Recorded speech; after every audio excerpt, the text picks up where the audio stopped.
Bismillahirrahmanirrahim. Assalamualaikum warahmatullahi wabarakatuh. Selamat malam, salam sejahtera. Saya Cak Lontong, salam lembar.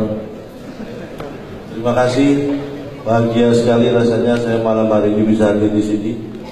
Walaupun sebenarnya di saat yang bersamaan ini ada acara di Kementerian Kesehatan, tapi saya memilih hadir di Charlton untuk Annual Report Award 2014. Mohon ini tidak perlu tepuk tangan, saya tidak hadir di sana karena memang tidak diundang. Saya hanya menyampaikan informasi di sana ada acara juga.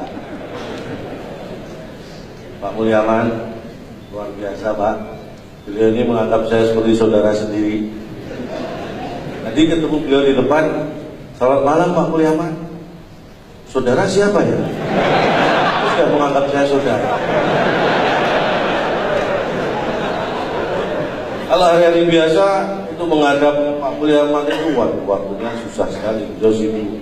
Tapi alhamdulillah dan saya bersyukur karena malam hari ini justru Bapak Mulyaman yang menghadap saya.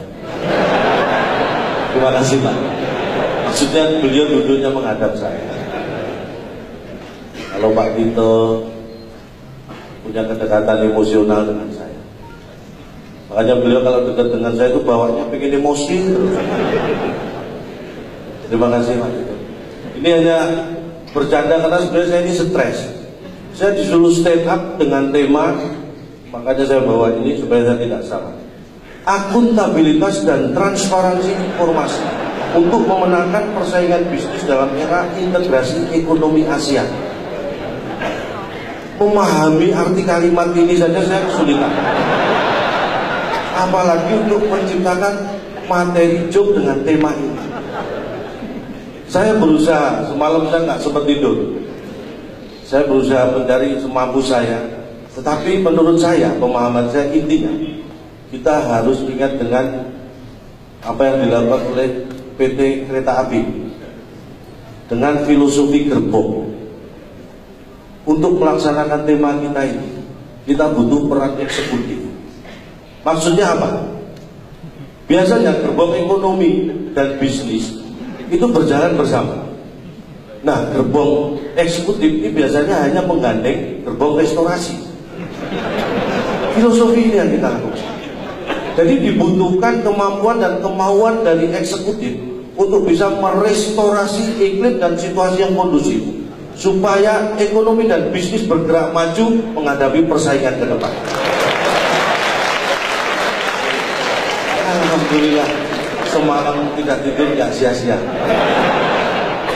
Kalau sebenarnya nggak ada isinya juga. Kata-katanya ada hubungannya, gitu saya sudah bersyukur. Berat sekali. Tapi bicara masalah persaingan, apalagi kalau ASEAN, saya yakin Indonesia nggak ada duanya. Kalau dulu Malaysia tahun 70-80 impor tenaga pengajar guru dari Indonesia. Sekarang tahun 90-2000 yang diimpor hanya yang mungkin kita sebut saja asisten rumah tangga. Itu banyak yang mengatakan kualitas kita sudah turun. Salah. Indonesia tetap hebat, tetap berkualitas. Yang turun adalah selera orang Malaysia. Dulu suka guru, sekarang sukanya pembantu. Itu harus kita paham. Makanya jangan mau kalah. Saya yakin kita akan menang. Dan saya menganggap penting sekali ya namanya annual report. Mohon maaf, artinya apa sih Pak? Saya dengar katanya laporan keuangan tahunan atau apapun. Saya menganggap itu penting sekali. Walaupun tidak semua laporan itu sebenarnya penting. Ada laporan yang tidak penting tapi selalu dilakukan, hanya formalitas. Laporan komandan upacara kepada inspektur upacara. Itu tidak penting sama sekali. Semua juga sudah tahu kalau kumpul di lapangan semua siap mau upacara. Tapi laporan itu tetap dilakukan. Saking tidak pentingnya, ada yang beranggapan bahwa report itu nggak penting.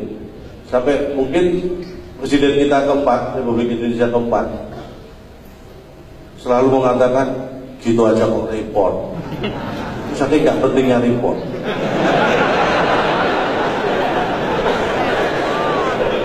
Tapi buat saya pribadi, laporan terutama laporan keuangan ini penting. Bahkan saya terapkan dalam keluarga saya. Karena saya berpikir, saya masih berpandangan bahwa wanita itu lebih jago dalam hal keuangan. Menurut saya ini, kalau salah mohon dianggap benar. Makanya keuangan keluarga ini saya serahkan pada istri yang mengelola. Karena saya tahu kalau keuangan tidak dikelola oleh wanita, maka akan dihabiskan oleh wanita lain.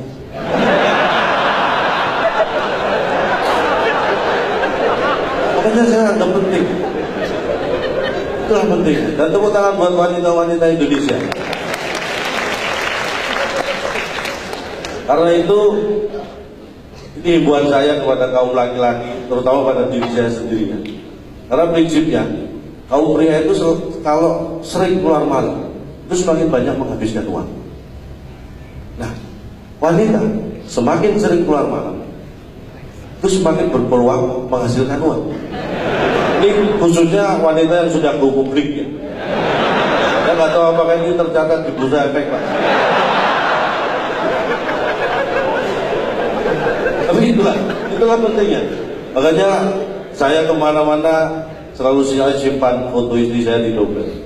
Setiap ada masalah pekerjaan saya buka dompet, dan istri, wah masalah terasa ringan. Karena masalah terberat ya itu foto.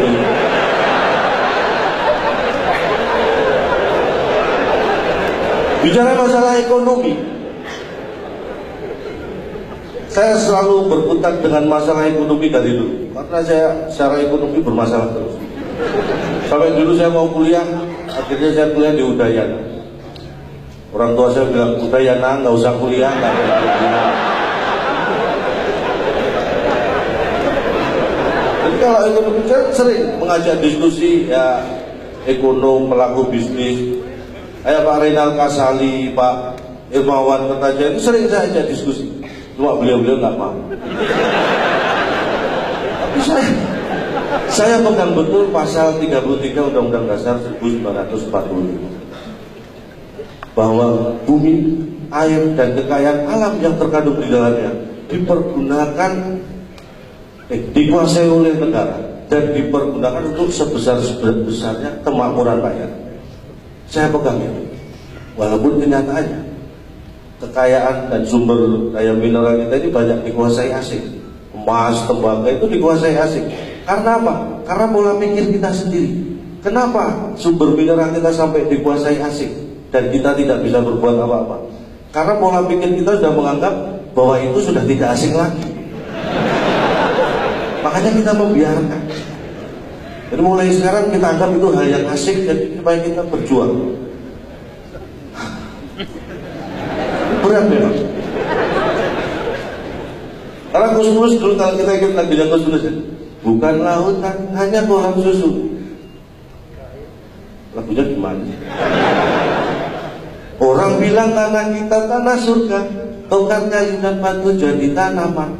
Nah masalahnya kalau sampai sekarang rakyat kita masih belum sejahtera. Siapa yang salah? Gus Dur. Kok berani-beraninya nyanyi gitu? Ini yang berani. Makanya kita harus mewujudkan bersama. Dan saya yakin, karena saya lihat kemiskinan ini mulai menurun. Saya survei sendiri di lingkungan saya. Kemiskinan menurun. Dari dulu kakeknya miskin, bapaknya, sekarang anaknya, cucunya turun.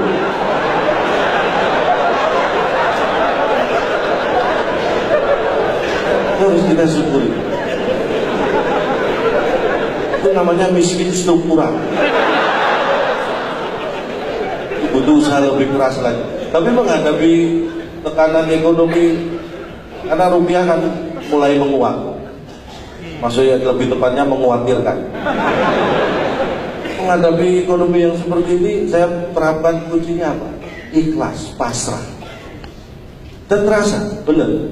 Ketika saya punya masalah ekonomi, anak istri saya pasrahkan ke mertua, beban ekonomi saya lebih ringan.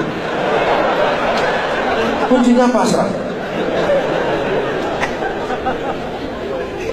Dan saya ingin menyampaikan, mungkin waktu saya sangat terbatas. Saya harap apa yang saya sampaikan ini kurang. Kalau kurang kan pengen nambah. Kalau pengen nambah dan cara seperti ini saya diundang lagi. Tapi dengan catatan tolong temanya jangan berat-berat Pak. Kita ingin kondisi kita aman supaya ekonomi kita bisa berjalan berkembang dengan baik, mencapai target pertumbuhan ekonomi yang diharapkan. Tapi kadang-kadang kalau saya melihat, kadang-kadang anak kecil itu bakatnya kelihatan mulai kecil. Saya lihat amati tetangga saya, anaknya yang pertama suka nyatet, pemasukan itu dicatat, wah ini gedenya pasti jadi akuntan. Yang nomor 2 itu sukanya perang-perangan, wah pasti jadi tentara. Kalau yang ketiga ini kayaknya jadi polisi, minta uang jajan.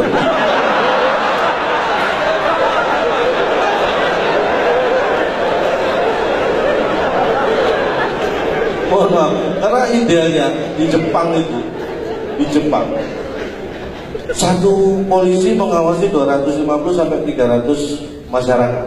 Nah di Indonesia ini belum bisa ideal seperti itu, karena 250 sampai 300 masyarakat itu baru bisa mengawasi satu polisi. Itu harus kita tingkatkan. Karena saya ingat betul pentingnya ekonomi. Bung Hatta pernah mengatakan bahwa koperasi itu soko guru ekonomi. Dan saya nggak prihatin karena justru sekarang ekonomi guru soko koperasi. Ini yang harus kita rubah, terutama koperasi simpan pinjam. Pak ketawanya kenceng banget Pak. Saya ada kaspon berapa Pak? Ya mohon maaf, hanya ini yang bisa saya sampaikan. Sekali lagi kalau ada yang salah, karena tak ada gading yang tak retak, atas nama keluarga besar Gajah saya mohon maaf tidak bisa menghasilkan gading yang tidak retak. Kita berjumpa lagi, saya Cak Lontong, salam lemper. Dan saya undang teman saya Andriani.